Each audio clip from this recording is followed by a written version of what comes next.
Isso, engole, neném. Engole. Gostoso.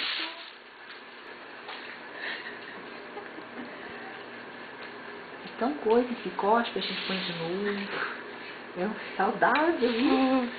Aí vai cheio de cuspe. Tá bom, eu vou tirar isso. Ó que delícia.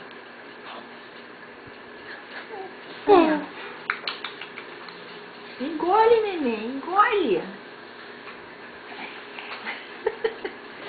Olha, eu não sei nem o que é, como é que faz isso, gente.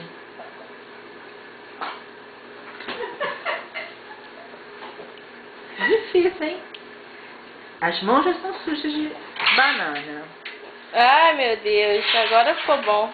Pedro com banana. Você olhando pra câmera, né?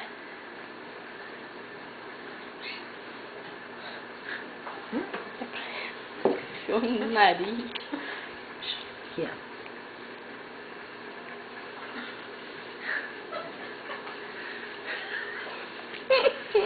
Toma, criança. Aqui, ó.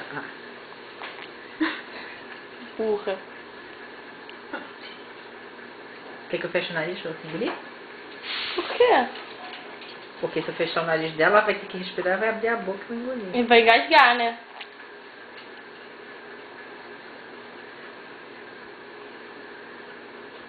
Posso provar? Vou provar, Laura. Pô, não pode estar ruim banana com banana?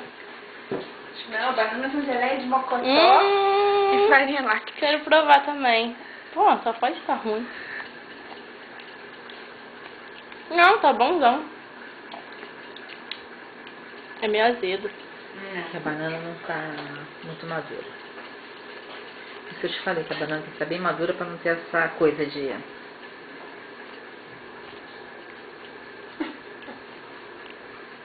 Mas eu não vou adoçar, Laura, porque você não precisa comer. Não, não é por causa de açúcar, não.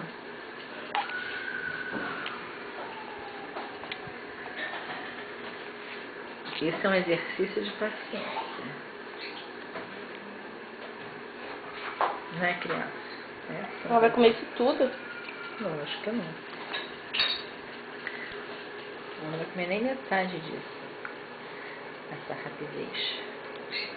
Meia-noite a gente tá aqui ainda dando banana pra ela. Olha!